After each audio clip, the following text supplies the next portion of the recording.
No curso desta semana você vai ter 5 aulas sobre direito do trabalho. Entenda os princípios, conheça as questões que envolvem a relação de emprego, de trabalho, a modalidade de teletrabalho e trabalho externo. As aulas são com a professora Letícia Herculano.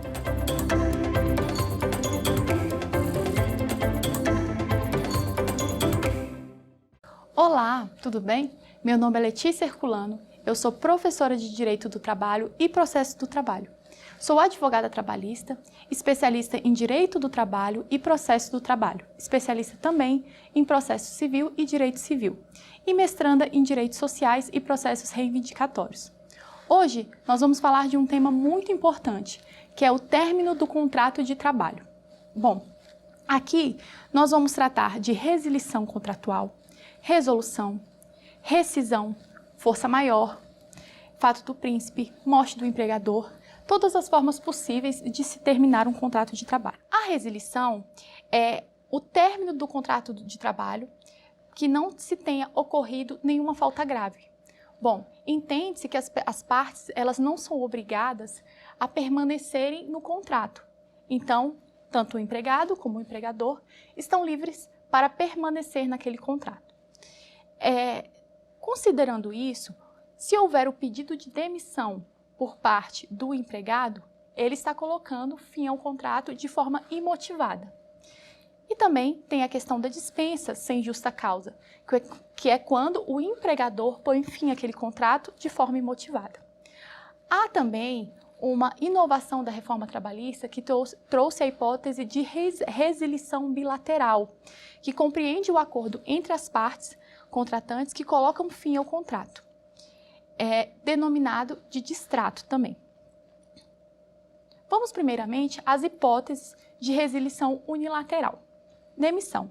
Como eu já disse, ela ocorre quando o empregado decide pôr fim àquele contrato de trabalho. Mas, professora, quando a gente pede demissão do emprego, eu não recebo nada. Prestem muita atenção. Recebe. Você não vai receber todas as verbas trabalhistas, ok? Mas você tem direito ao saldo de salário, que são aqueles dias efetivamente trabalhados, ao 13º salário proporcional, às férias acrescidas de 1/3, se estiverem vencidas, e as férias proporcionais também, sempre acrescidas de 1/3, tudo bem? O empregado, nesse caso, ele não vai sacar o saldo do FGTS. Ele não tem direito à multa do saldo, a multa de 40% do saldo sobre o FGTS, e também ele não recebe o seguro-desemprego, tá? E ele deve conceder ao empregador um aviso prévio de 30 dias. Ressalte-se aqui que aquela estabilidade que o empregado tem direito, ele também vai abrir mão. Bem, e a dispensa, a despedida sem justa causa? Que é aquela que ocorre quando o empregador decide pôr fim ao contrato, de uma forma imotivada, né? Nesse caso, o empregado ele vai receber todas as verbas trabalhistas que ele tem direito. Ele vai receber o saldo de salário, o 13º salário proporcional, as férias acrescidas de 1/3, as vencidas, se houver, e proporcionais também, o aviso prévio mínimo de 30 dias, o saque do FGTS, ele vai poder movimentar aquela conta. Ele vai ter direito à indenização de 40% sobre o saldo do fundo de garantia. E ele tem direito também ao benefício do seguro-desemprego, se atendidas as exigências legais, ok? Aqui também a gente tem uma hipótese chamada de PDV, conhecida como PDV, que é o Programa de Demissão Voluntária. É quando o empregado ele pede a demissão, mas quando nesse caso, ele vai aderir a um programa da empresa. O que acontece? Algumas grandes empresas lançam esse PDV para diminuir o seu efetivo. E aí, a empresa coloca esse programa, esse plano, para dar um incentivo. Muitas vezes ele paga uma indenização além das verbas trabalhistas que o empregado teria direito no pedido de demissão. Então, aqui vai depender muito daquele plano, tá ok? Daquele programa. hipóteses de resilição bilateral, que é do distrato, que, como eu disse para vocês, é uma inovação da reforma trabalhista. Essa hipótese é um acordo mútuo entre as partes, tá? E recomenda-se que esse distrato ele seja realizado de forma escrita e acompanhado do TRCT. Bem, lembrando que o menor de 18 anos, ele não pode dar quitação às verbas rescisórias. Então, ele precisa da assistência de seus pais e do representante legal. Percebam que eu venho frisando muito isso com vocês. Isso é muito importante porque cai muito em prova. Aqui, se verificar que houve algum tipo de fraude, a Justiça do Trabalho pode reverter esse tipo de dispensa, tá? E quais são as verbas rescisórias que o empregado terá direito nesse caso? Aqui, o empregado ele vai ter direito a 50% do aviso prévio, 20% da multa sobre o saldo do FGTS. Perceba que agora ele não tem direito a 40%, mas a 20%. Ele vai ter direito ao saldo de salário, 13º, férias proporcionais acrescidas de 1/3, as férias vencidas também ele tem direito. E aqui ele só vai poder movimentar apenas 80% do saldo dos depósitos fundiários, tudo bem? Uma observação muito importante. Aqui o empregado não tem direito ao benefício do seguro-desemprego. Isso é uma questão muito recorrente dos empregados, dos trabalhadores. Ah, se eu fizer aquele acordo lá, eu posso receber o seguro-desemprego? Não, você não tem direito a receber o seguro-desemprego. Tudo bem? Bom, vamos para a resolução do contrato de trabalho. Na resolução, o contrato ele é extinto por algum ato faltoso de uma das partes, tá? Se o ato for faltoso por parte do empregado, ele vai ter uma demissão por justa causa. E se o ato faltoso for do empregador, ocorre a rescisão indireta. E há a hipótese também do ato faltoso de ambas as partes, que é o caso de culpa recíproca. Vamos lá. O ato ele deve estar sempre tipificado em lei, tudo bem? E aquela punição, ela deve ser imediata e proporcional ao ato praticado. Para que seja aplicada a justa causa, é necessário que esse ato seja grave, sob pena de configurar abuso de poder do empregador. Bem, a dispensa por justa causa, ela está prevista no artigo 482 da CLT. Eu convido vocês a abrir a CLT e acompanhar comigo todos os casos de dispensa por justa causa que o empregador pode dar no empregado. Aqui nós vamos ter o primeiro deles, o ato de improbidade. O que seria esse ato de improbidade? O ato que atenta contra o patrimônio de terceiro ou patrimônio do empregador. Por exemplo, é uma falsificação o empregado ele falsifica um documento da empresa para receber horas extras. Isso é um ato de improbidade. Esses dias apareceram no escritório um caso de um rapaz que ele trabalhava no Lava Jato e ele tinha furtado aqueles cigarros eletrônicos. Perceba que esse caso não necessariamente tem que ter uma sentença, né, um trânsito em julgado. Aqui, a grande questão, a dispensa ela ocorre pela quebra de confiança. Entende? Bom, passamos para a incontinência de conduta. A incontinência de conduta é aquele ato que leva à perturbação do ambiente de trabalho, em razão de alguma conotação sexual. Ou seja, são condutas ligadas à sexualidade. Por exemplo, o empregado que acessa sites pornográficos do computador da empresa. Na minha época, falava-se, quando eu fiz direito, falava-se em disque sexo, né? E ainda um empregado que instala câmeras nos banheiros da empresa. A questão também, o próximo é o mau procedimento. Professor, o que é um mau procedimento? Percebam que as condutas, esses atos que estão tipificados em lei, eles confundem muito. Então, tem que prestar muita atenção para conseguir diferenciar, inclusive quando aquele caso chega para você, inclusive quando o examinador ele está colocando uma situação e você precisa caracterizar na lei. Então, preste bem atenção. O que é um mau procedimento? É uma conduta incorreta ou desagradável que atenta contra a convivência em comum. É, por exemplo, uma falta de educação com os colegas. é aquele empregado que ele tem uma linguagem inadequada para o ambiente de trabalho. Outra hipótese de rescisão por justa causa, de dispensa por justa causa. Bem, é aquela negociação habitual por conta própria ou alheia, sem permissão do empregador e quando contribuir o ato de concorrência à empresa para a qual trabalha o empregado, ou for prejudicial ao serviço. Então, aqui, nós temos duas hipóteses de rescisão, de dispensa por justa causa. Aqui nós temos a negociação habitual. A negociação habitual é aquela da funcionária que vende aquelas revistas de cosméticos na empresa. Mas, poxa, aquilo ali não influencia nada na atividade da empresa. Qual é o problema? Bom, a questão é que aquilo desvirtua a atividade, ela atrapalha aquele andamento. As pessoas não estão ali para vender os produtos da revista. Elas estão ali para qualquer outra atividade. Perfeito? Temos também a concorrência desleal. O que é a concorrência desleal? É aquela pessoa que vai até a sua casa consertar a sua máquina de lavar. E aí, ela é da assistência técnica. O serviço fica em torno de R$1.000. E você diz assim, nossa, tá muito caro. Mas aí, aquele trabalhador, aquele empregado, ele vira para você e fala assim, mas eu faço esse serviço para você por R$500. Veja que é uma concorrência desleal, o preço está injusto. Você chamou a assistência técnica, você não chamou aquele trabalhador que está na sua casa.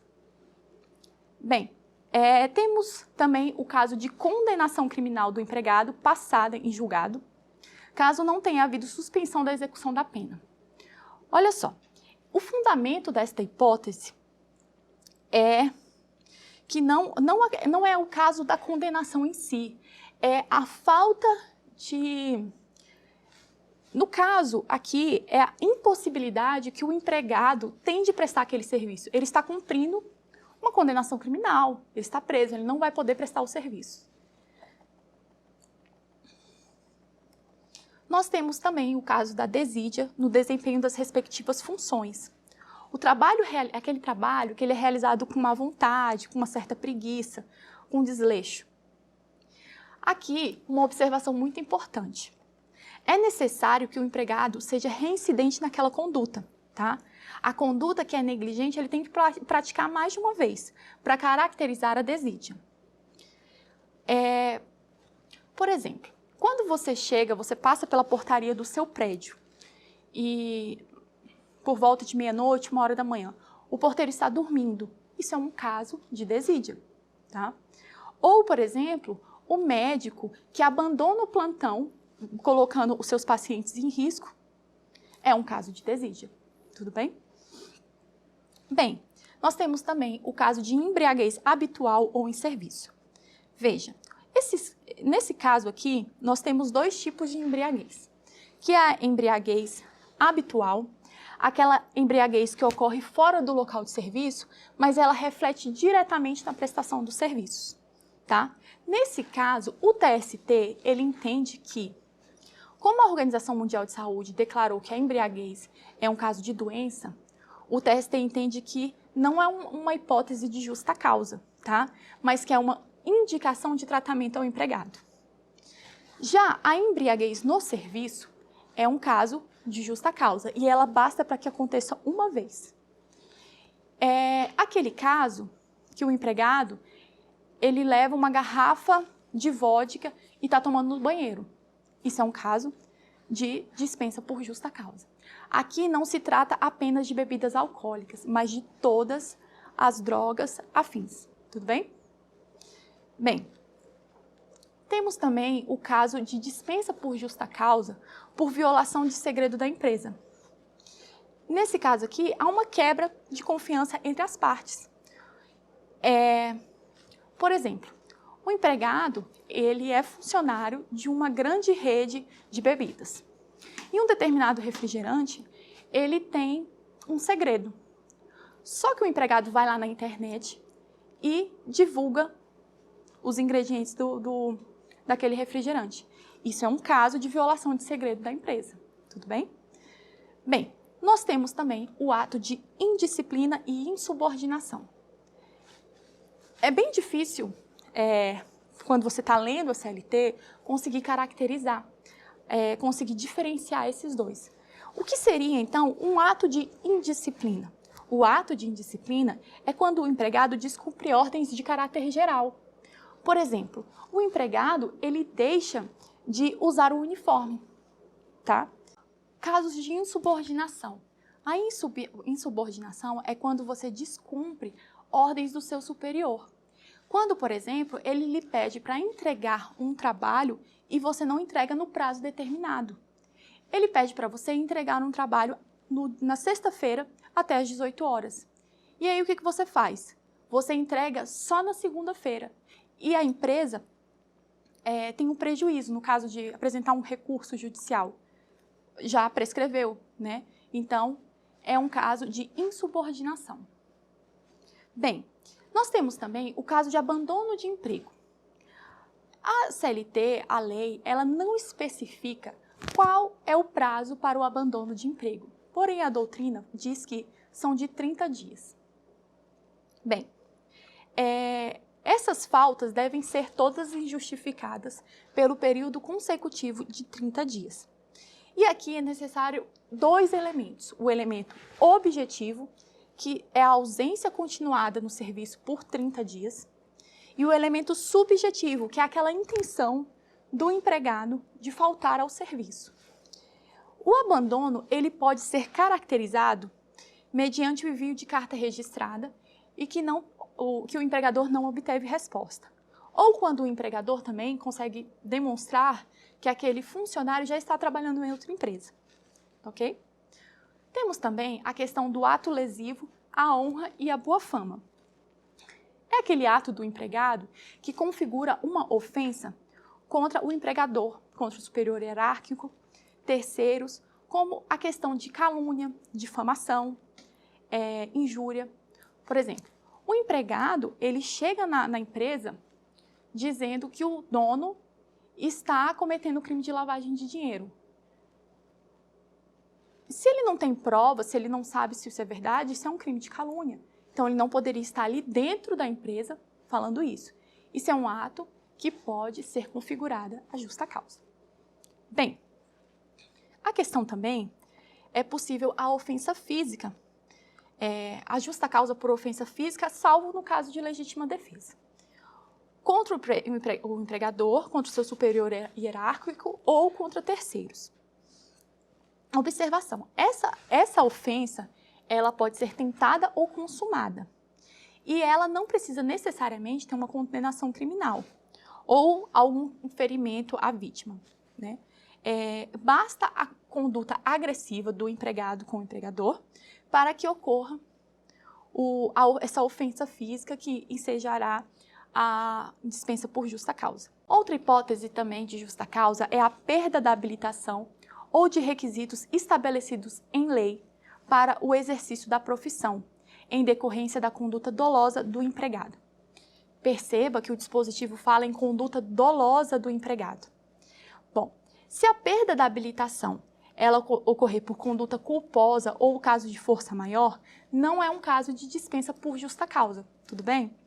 Bem, também caberá a justa causa, também não vai caber a justa causa se aquela conduta que o empregado teve foi em decorrência de orientações do seu empregador e se a carteira profissional está vencida e só pode ser aplicada essa justa causa se houver a determinação anterior da empresa de renovação do documento, pois restará configurado o ato doloso por parte do empregado. Então, veja, se não tinha uma advertência anterior, não é configurado o ato doloso, mas sim um ato culposo. Outras hipóteses também que não estão elencadas no artigo 482 da CLT é o abuso de direito de greve. O artigo 14 da Lei 7.783 de 89 diz o seguinte, vamos à redação do artigo. A inobservância das normas contidas na presente lei, bem como a manutenção da paralisação após a celebração do acordo, convenção ou decisão judicial, convenção ou decisão da Justiça do Trabalho. Então, o abuso de direito de greve também é um caso de dispensa por justa causa. Aquele empregado que se recusa a utilizar os equipamentos de proteção individual ou descumprir qualquer norma de segurança e medicina do trabalho. Esse é um fato que está previsto no artigo 158 da CLT. O motorista profissional também, que não se submete a testes de drogas e bebidas alcoólicas, e a recusa do ferroviário à realização de horas extras em situações de urgência e acidente. Tá? Mas, professora, o que esse empregado vai receber se ele for dispensado por justa causa? A gente escuta muito que o empregado não vai ter direito a nada. Não é bem assim. Esse empregado ele vai ter direito ao saldo de salário, às férias vencidas, acrescidas de 1/3, se elas forem adquiridas e não gozadas, tá? As férias proporcionais ele não vai ter direito. E ao 13º integral, se ele não tiver recebido. Então, o que ele não vai ter direito? Ele não tem direito a férias proporcionais, a 13º salário, aviso prévio e saque do FGTS, nem ao seguro-desemprego. Ok? É muito importante frisar que essa conduta do empregado que ensejou a dispensa por justa causa, ela não pode constar na CTPS. Por quê? Porque não pode haver nenhuma conduta desabonadora na carteira de trabalho do empregado. Tudo bem? Agora, vamos para a rescisão indireta, que é aquela que está prevista no artigo 483 da CLT. Aqui, o ato faltoso se dá por parte do empregador. Essa rescisão também ela é conhecida como justa causa patronal. Assim, o empregado ele pode rescindir o contrato e pleitear a devida indenização nos seguintes casos. Convido vocês a me acompanharem no artigo 483 da CLT para a gente diferenciar e saber, mais uma vez, quando aquele caso da prova ou aquele caso que chega ao escritório ser identificado no código. Bem, quando forem exigidos serviços superiores às suas forças, defesos por lei, contrários aos bons costumes ou alheios ao contrato. Aqui nós podemos dividir as hipóteses. Serviços superiores às forças do trabalhador. O que é isso? Bem, é aquele empregado, no caso da mulher, por exemplo, ou do menor, ele não pode, ou ela, não pode ser submetido a emprego de força muscular superior a 20 quilos ou 25 ocasionalmente. E o homem também, ele não pode estar obrigado a remover peso superior a 60 quilos. Bem, esse dispositivo ele tem tido uma ampliação interpretativa. Essa é uma hipótese que não se restringe apenas à capacidade física do empregado, tá? Por exemplo, se o empregado ele for exigido trabalhos intelectuais, se ele tiver a exigência de um trabalho intelectual superior à sua capacidade, em prazos extremamente curtos, por exemplo, é possível a rescisão indireta. Por exemplo, Ana trabalha no escritório de advocacia. Ela chega às 8 horas da manhã e o chefe dela vira para ela e fala assim: Ana, eu quero que você faça para mim um recurso extraordinário até o meio-dia nesse processo. O processo tem 900 folhas, a Ana nunca teve contato com o processo e é impossível que ela faça aquele recurso em tão poucas horas. 900 páginas ela vai levar para poder ler o processo. Então, essa é uma forma de exigência de forças superiores, forças intelectuais superiores. Tudo bem? Bem, serviços defesos em lei. Quando o empregador, por exemplo, exigir que um menor de 18 anos trabalhe em um local perigoso ou insalubre. Outra hipótese, serviços contrários aos bons costumes. É o caso de uma secretária, ela ser obrigada a manter relações sexuais com um cliente, por exemplo. Passando ao à próxima linha, quando o empregado ele for tratado pelo empregador ou por seus superiores hierárquicos com um rigor excessivo. Ocorre quando o empregado ele é perseguido ou tratado com intolerância por um de seu superior hierárquico. É o caso de punições desproporcionais, é o caso de várias advertências que não são cabíveis, o assédio moral pode estar inserido aqui. O próximo, correr perigo de mal manifesto. O empregado ele prestar um serviço com provável risco à integridade física. Por exemplo, um médico ele está no meio, o médico ele está atendendo alguns pacientes que estão com doenças contagiosas. E o hospital, por exemplo, ele não fornece os equipamentos de proteção individuais necessários para preservar a integridade daquele médico. Por exemplo, óculos, máscaras, touca, avental. Então, esse é mais um motivo de rescisão indireta. Bem, não cumprir o empregador as obrigações do contrato. Essa aqui tem uma interpretação muito ampla, porque ele pode não cumprir as obrigações trabalhistas, questão de norma coletiva. E aqui tem uma interpretação muito ampla, por quê? Porque é um caso, por exemplo, do empregador que não assina a carteira de trabalho, que não faz os depósitos regularmente, não realiza os depósitos fundiários. Isso é um caso que acontece muito no pedido de rescisão indireta. Então, quando o empregador ele não cumprir as obrigações trabalhistas, o empregado ele pode sim pedir a rescisão indireta do contrato de trabalho. Quando o empregador ou os prepostos praticar contra ele ou pessoa de sua família ato lesivo à honra ou à boa fama. São atos que configuram na esfera penal como calúnia, injúria, difamação contra o trabalhador. E aqui também não é necessário que haja condenação criminal, tá bom? Outra hipótese é quando houver ofensa física. É agressão física direta ao trabalhador, exceto no caso de legítima defesa. Aqui também não é necessário que haja condenação criminal, nem mesmo que dessa agressão resulte em ferimentos ao empregado. Basta a ofensa que se caracteriza a rescisão indireta. Bem, por último, quando o empregador ele reduzir o seu trabalho, sendo este remunerado por peça ou tarefa, de forma a afetar sensivelmente a importância dos salários.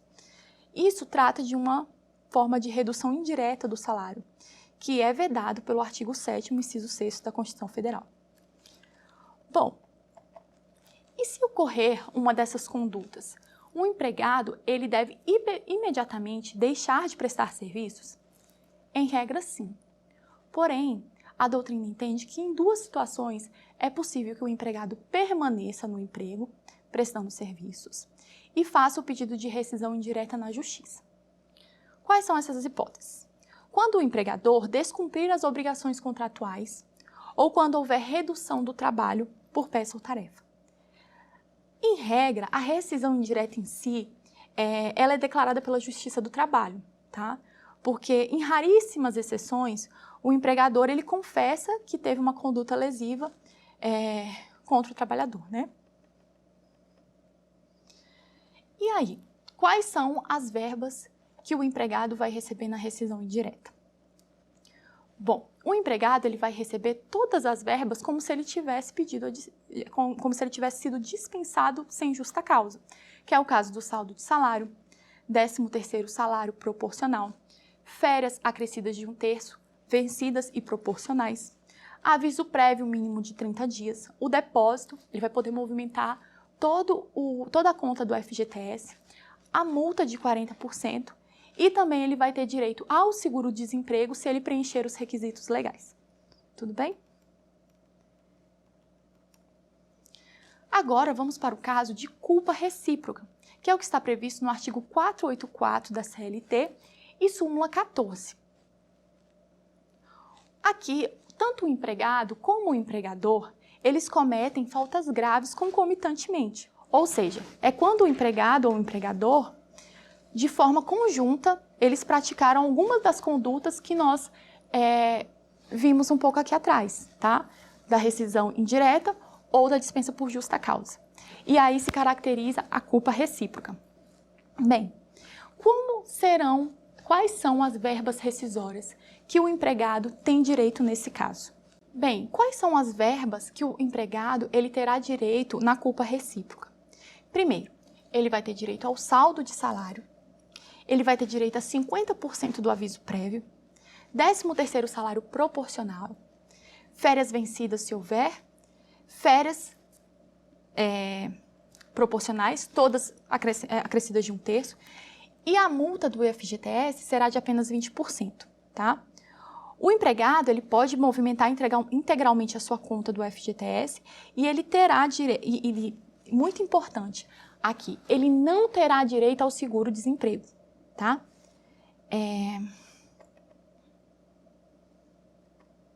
Outras hipóteses do término do contrato de trabalho, que é o caso, por exemplo, do término do contrato por prazo determinado. Esse contrato ele pode se extinguir de duas formas, que seria a extinção normal ou a extinção antecipada, tanto pelo empregado como pelo empregador. Bem, a extinção normal é aquela que acontece quando o prazo termina. Então, aqui não há necessidade do pagamento de qualquer indenização, nem mesmo conceder o aviso prévio. Quais seriam as verbas rescisórias que o empregador tem que pagar na extinção normal do contrato por prazo determinado? Bem, aqui ele vai pagar o saldo de salário, o 13º proporcional ao período trabalhado, as férias proporcionais do período trabalhado, acrescidas de 1/3, e o empregado terá direito a levantar o FGTS neste caso, ok? E a extinção antecipada, por iniciativa do empregador. Aqui, quando a extinção antecipada, tanto pelo empregado quanto pelo empregador, vai ocorrer o dever do pagamento de uma indenização, tá? No caso, quando a extinção antecipada por iniciativa do empregador, essa indenização está prevista no artigo 479 da CLT. Vamos à redação do artigo. Nos contratos que tenham termo estipulado, o empregador que, sem justa causa, despedir o empregado será obrigado a pagar-lhe a título de indenização e por metade a remuneração a que teria direito até o termo do contrato. Ou seja, aqui o empregador vai ter que pagar os salários até a data do término, tá? No caso, a metade da remuneração, se por acaso ele foi contratado para trabalhar por 4 meses e ele trabalhou 2 e o empregador vier a rescindir esse contrato, ele vai ter que pagar mais 1 mês de salário como indenização. E aí, o que o empregado ele vai receber nesse caso? Além dessa remuneração, né?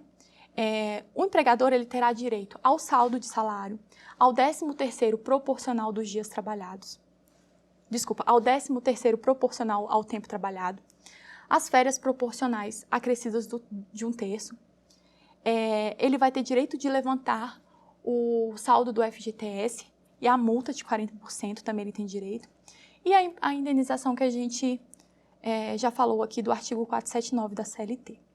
Bom, e se a extinção desse contrato ocorrer por iniciativa do empregador? Aqui há uma previsão do artigo 480 da CLT. Vamos à redação do artigo?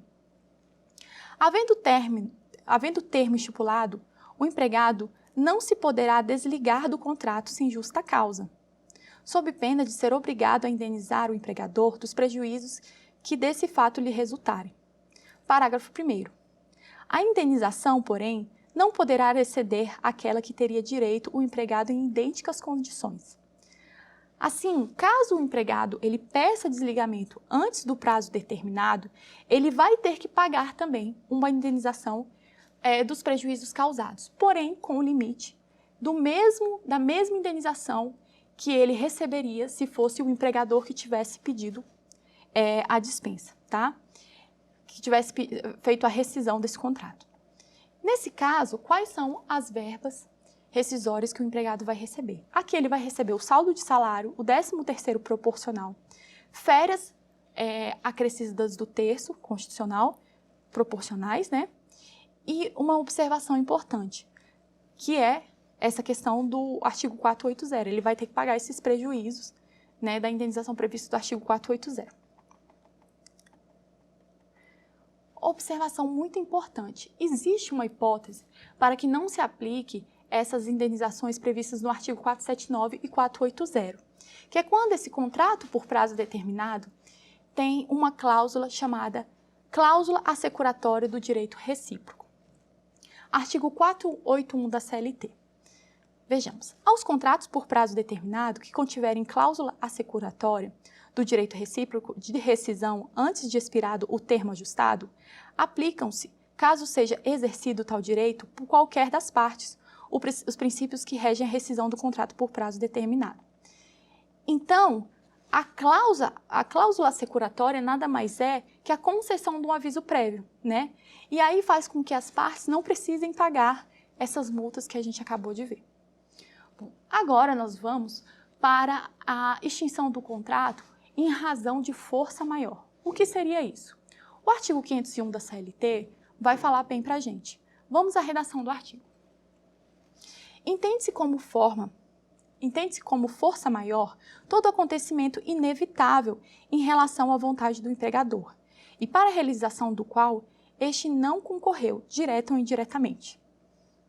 Quais são os casos de força maior? É o caso de enchente, de um desmoramento, tá?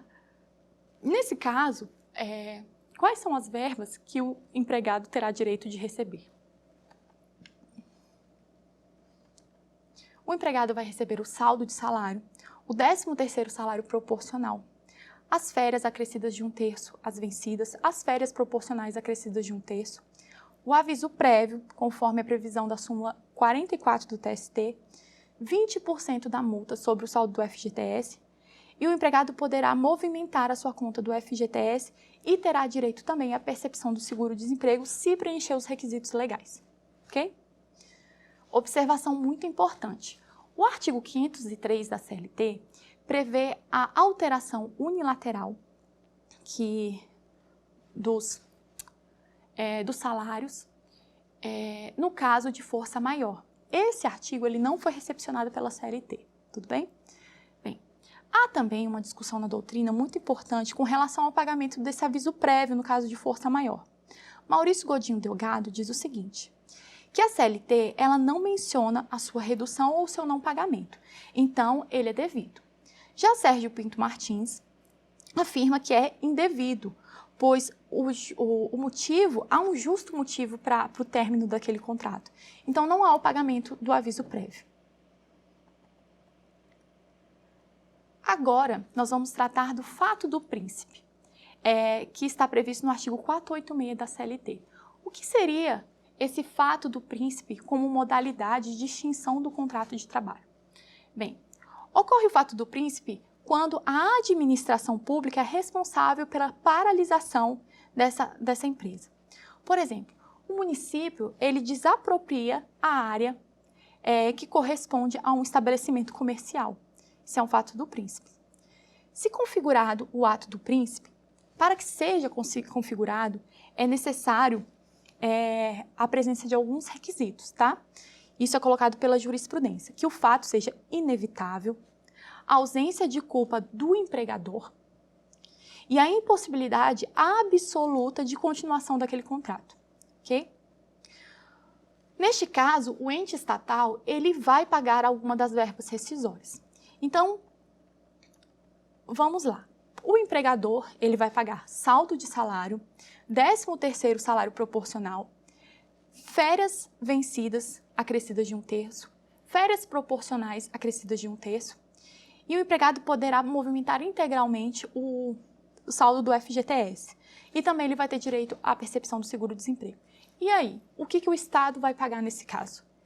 O aviso prévio e a multa de 40% sobre o saldo do FGTS. Tudo bem? E a morte do empregador? Qual é a responsabilidade? A morte do empregador, ela vai extinguir o contrato de trabalho? Lembrem-se do artigo 10 e 448 da CLT. A estrutura jurídica da empresa, a mudança nessa estrutura, ela não altera os contratos de trabalho em vigor. Então, em regra, não há nenhuma alteração. Porém, quando se tratar de pessoa física, o dono, quando o contrato de trabalho, o empregador é uma pessoa física. Bem, nesse caso, nós temos duas hipóteses, tá? Que é o fechamento da empresa e o fim da atividade empresarial. O empregado, ele será dispensado e o contrato de trabalho será extinto, que equivale a uma dispensa sem justa causa, tá? Ele vai ter direito ao saldo de salário, 13º salário proporcional, férias proporcionais, férias vencidas, aviso prévio indenizado, saque do FGTS, a indenização de 40% do fundo de garantia e o direito à percepção do seguro-desemprego, né? Como se ele tivesse sido dispensado sem justa causa. Perfeito. E no caso do empregado, ele era um empresário individual e outra pessoa continua o negócio. Bem, há a possibilidade do empregado continuar. Então, terminar um vínculo é uma faculdade dele. E aí, se ele terminar o vínculo, é como se ele estivesse pedindo demissão. E aí ele vai ter direito a quê? Ao saldo de salário, 13º, férias vencidas e férias proporcionais. Ele não vai sacar o fundo de garantia e também não precisa conceder o aviso prévio ao empregador, tá bom? Então, quais são as obrigações decorrentes do término do contrato de trabalho? A primeira delas vai caber ao empregador dar a baixa na CTPS do empregado. Bem, ele também deve comunicar aos órgãos competentes essa dispensa. Para quê? Para que permita ao empregado realizar o saque do FGTS e dar entrada no benefício do seguro-desemprego. E o pagamento das verbas deve ocorrer em 10 dias, tá? E o empregado, ele tem alguma obrigação decorrente desse término? Sim, ele tem aquele dever de lealdade, tá? A proibição de revelação de segredo da empresa, ainda que não mantenha esse vínculo. Antes da reforma trabalhista, tinha exigência de que o empregado, com mais de 1 ano de serviço, ele deveria homologar as verbas rescisórias junto ao sindicato. Essa previsão não existe mais, porém prevalece o entendimento de que há necessidade da homologação para as gestantes, tá? Como elas são detentoras de estabilidade provisória, é necessário que ocorra essa homologação no sindicato competente, conforme o artigo 500 da CLT. Além da gestante, a gente tem também a situação do menor de 18 anos, que só poderá dar quitação às verbas trabalhistas com a assistência dos pais ou representante legal. Muito importante ressaltar também que antes da reforma, o prazo para o pagamento das verbas rescisórias dependia da modalidade do aviso, se ele era indenizado ou trabalhado. A reforma trabalhista, ela unificou esse prazo, ok? Ela determina que o pagamento ocorra 10 dias contados do término do contrato de trabalho, sob pena de pagamento de multa do valor de 1 salário do empregado, exceto se comprovado que essa mora se deu por culpa do trabalhador. A multa ela é aplicada, então, tanto para os contratos de prazo determinado como para os contratos de prazo indeterminado. Outra novidade trazida pela reforma foi a quitação anual das obrigações trabalhistas, tá? Está previsto no artigo 507b. Vamos à redação do artigo? É facultado a empregados e empregadores, na vigência ou não do contrato de trabalho, firmar o termo de quitação anual de obrigações trabalhistas perante o sindicato dos empregados da categoria. Parágrafo único. O termo discriminará as obrigações de dar e fazer cumpridas mensalmente e dele constará a quitação anual dada pelo empregado, com eficácia liberatória das parcelas nele especificadas. Perceba aqui que o objetivo do legislador foi diminuir as demandas judiciais trabalhistas, tá? E aí, a doutrina, aqui ela entende que não é possível que o empregado e o empregador, eles que tenham, por exemplo, 3 anos de vínculo, tá? E eles cheguem no sindicato querendo dar quitação aos 3 últimos anos. A doutrina entende que é possível apenas dar quitação ao último ano, ok? Porque senão fica configurado, senão esse é um instrumento de renúncia um instrumento de renúncia de direitos, o que não pode acontecer. A quitação só será dada às parcelas discriminadas no acordo, tá? Naquele termo, desculpa.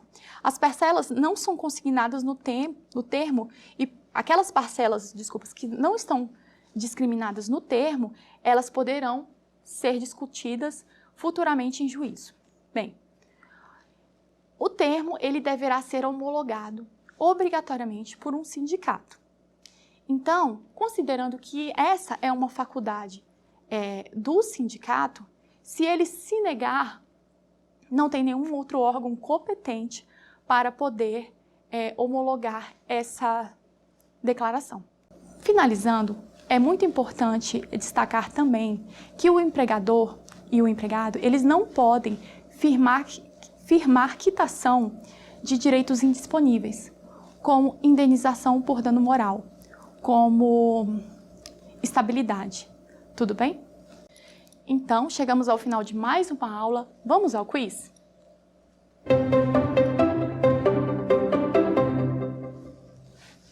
Constitui justa causa para rescisão do contrato de trabalho pelo empregador, exceto: letra A. Condenação criminal do empregado passada em julgado, caso não tenha havido suspensão na execução da pena.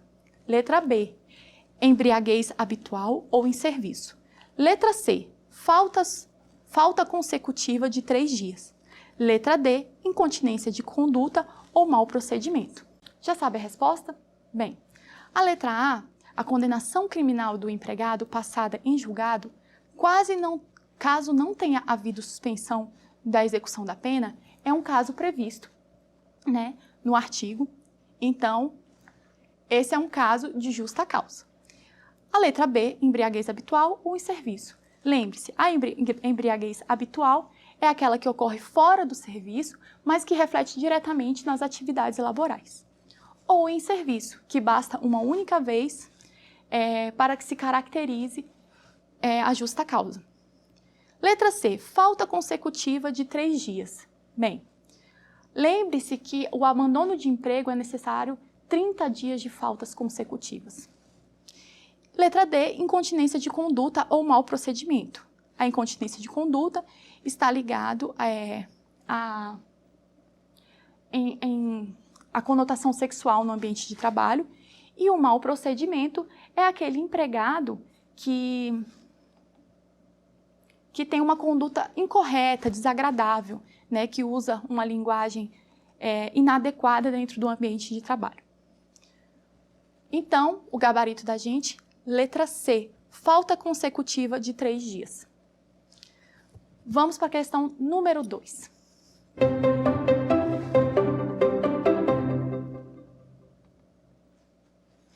A Lei 13.467 de 2017 revogou alguns dos dispositivos da CLT quanto ao prazo para o pagamento das verbas rescisórias, que passou a ser de até 30 dias, letra B, 15 dias, letra C, 10 dias, letra D, 20 dias.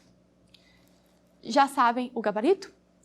Bem, lembre-se, 10 dias contados do término do contrato de trabalho. Então, o nosso gabarito, letra C. Questão número 3. Vamos ao quiz.